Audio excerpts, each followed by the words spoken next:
Hello everyone mga pangga, ito ang sitwasyon ngayon dito sa amin sa probinsya. Ito mga pangga sa ilog.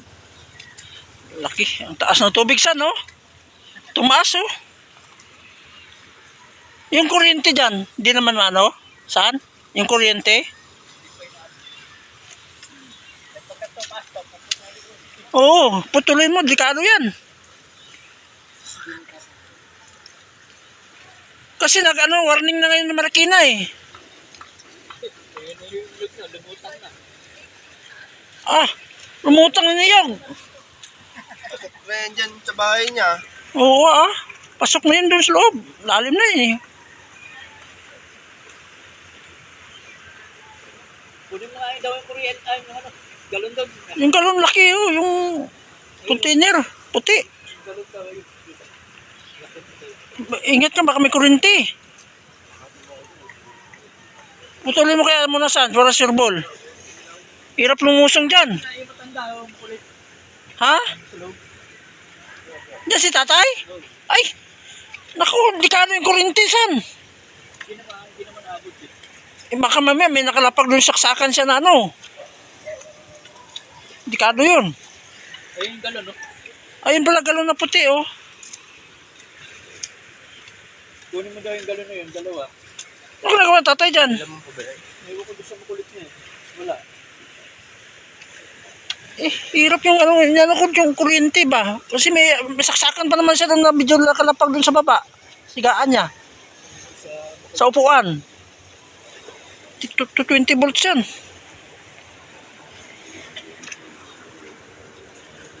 Ito mga pangga. Oh. Grabe ang lalim na ng ilog. Ayun. Ito po. Ang sitwasyon ngayon dito sa tabing ilog mga pangga. At ng bagyong Maymay. Kaya ito. Ang lalim na ng tubig. Ito. Lumaragasak ang tubig ngayon sa ilog. Kulay kulor gatas. Palalim na dahil titigil lang ng ulan. Ngayong oras. Halos magdamag ang pag-uulan. Kaya ito. Titingnan natin ang sitwasyon dito sa gilid. Ato! Oo, magpa-vlog tayo. Update natin yung ano ng Maymay. Lalim ng tubig oh. Ito. Ayun, mas lalo na dito. Yan, palalim mga pangga. Kailangan natin ng ng bangka pagka tayo ay tatabi dun sa kabila. Sobrang lalim ng tubig. Oh. Ayun oh. Hapay lahat yung mga pananim na mga gulay. Yun. Wala, was out lahat mga pangga. Sayang ang mga pananim dito. Kasi dahil sa bagyong Maymay, nagkaganito ang ilog, biglang taas ang tubig. Lumaragasak ang tubig ng ilog. Kaya buti nga medyo tumigil-tigil ng ulan. Kaya medyo medyo makapaglakad-lakad na tayo. Ay kagabi hanggang ngayong umaga tanghali ay patuloy na lumaragasak ang ulan. Ang buhos bugso ng ulan ay patuloy mga pangga. Kaya ito tayo nakapaglakad-lakad na dito sa tabing ilog gawa ng tumila na kahit pa paano yung ulan. Pero ito sa paligid mga pangga sa ating kalangitan ay napakadilim pa rin ang sitwasyon. At pabugso-bugso ang nangyari ngayon sa ulan dito sa amin dito sa bukid. Kaya malamig pa rin ang simoy ng hangin at saka umaambon-ambon na naman, nagsimula na naman pag-ambon-ambon. Tapos mamaya-maya konti ito ay biglang buhos ng napakalakas na ulan. Kaya ito tingnan natin ang ating kuryente dito mga pangga. Kaya tayo naglakad-lakad para masilip natin ang sitwasyon ng ating kuryente. Dahil dito sa kuryente namin, binabaybay ko ito. Talagang ina-update ko ito kung anong nangyayari. kasi medyo bumaba ang ang kuryente, kaya binabaybay ko itong mga pangga. Kasi uso rin dito sa amin yung alam mo na nakawan ng kuryente, kaya kailangan natin baybayin upang sa ganun ma-make sure natin na walang nangyari o nabalatan ang ating mga wire o nabagsak ang ating wires na nakatali sa puno. Kasi nga kagabi magdamag nag-ulan at may kasamang hangin, kaya ito po ay ating baybayin ang ating wire, connection wire na napakahaba ito. Bali 8 rolyo ito mga pangga, mula dun sa Meralco supply sa transformer. Medyo napakalayo ang ating baybayin. Tingnan natin kung ito nagbuhos ng lakas ng ulan. Magsimula na ulan mga pangga. Ito baybayin pa rin natin para ma-make sure natin na talagang hindi naman na ang ating wire na laylay dito sa sa bukid, sa gilid.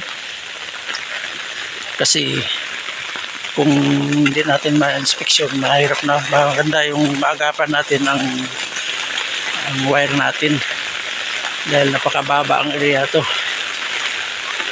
Ito. Yan. Ligo kayo? Ay, wag kayo mabasa cellphone. Nagbablog ako. Ito. Tingnan ko yung wire namin. Yan. May isda dito. Oo, may isda. Ano kinukuha mo?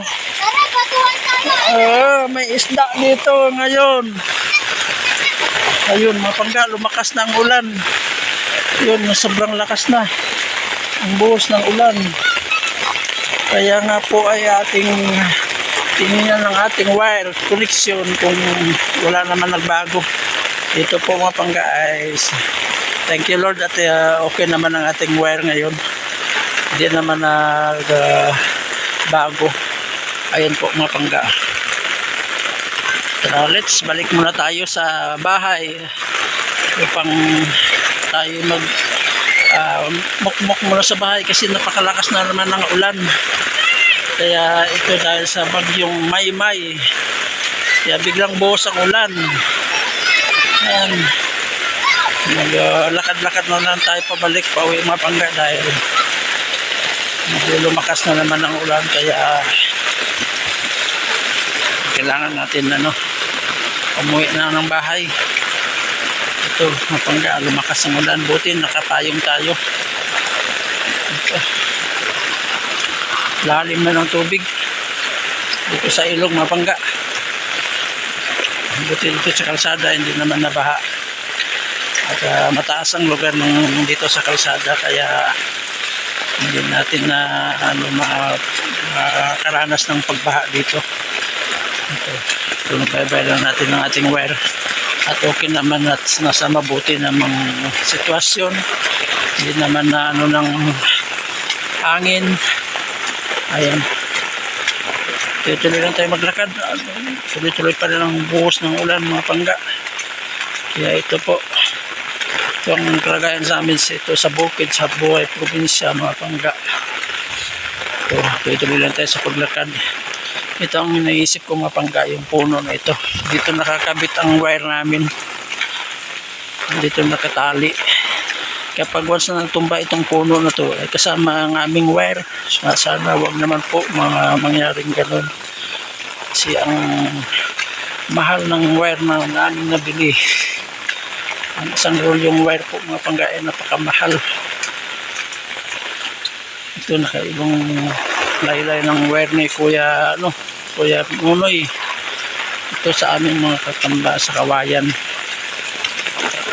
At nanatiling nakakawit sa kawayan mga pangga ang aming wire. Kaya kailangan namin ito matukuran pa rin kasi natumba ang pulot ng kawayan. Kailangan natin maturuan ito mamaya mga pangga. Napakalakas pa rin ang buhos ng pag-ulan. Kailangan natin maglakad pa uwi. Dandan lang tayo sa paglakad dahil baka mabasa ang ating cellphone, lalo na ngayon ang ating cellphone ay pwedeng mabasa. Ito'y nasira ito pag nabasa, kaya kailangan na natin maglakad-lakad. Nagpainit! Ito kantos ayun, itong ating wire mga bangga. Dinabay lang natin at okay naman ang sitwasyon ng ating wire.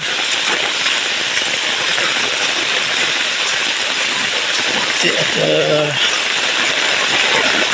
yan, tuloy-tuloy ang paglakas ng buhos ng ulan. Ayun mga pangga, ito na ang dinadaanan ko ng kalsada. Ay grabe na. Ayan, parang naging dagat na. Ito ang ating dinadaanan ngayon, pauwi sa bahay. Biglang buhos ang pag-uwi, napakalakas ng buhos ng ulan. Kaya ito ang nangyari.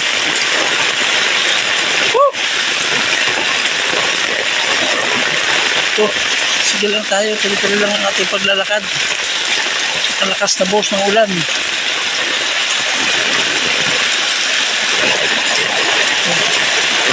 Grabe. Sobrang lakas, walang humpay na pag-uulan. Lakas ng buhos to! Yun, bunga ng rambutan mga pangga, marami pa. Pero hindi naman lahat nagsipaghinog. Hindi pang medyo mura pa. Sige, thank you so much mga pangga sa inyo pag-subaybay. Dito na ako malapit sa bahay. Thank you so much everyone. Bye-bye. God bless us everyone. In-update ko lang kayo sa aming sitwasyon dito sa aming buhay probinsya. Bye-bye. Bye.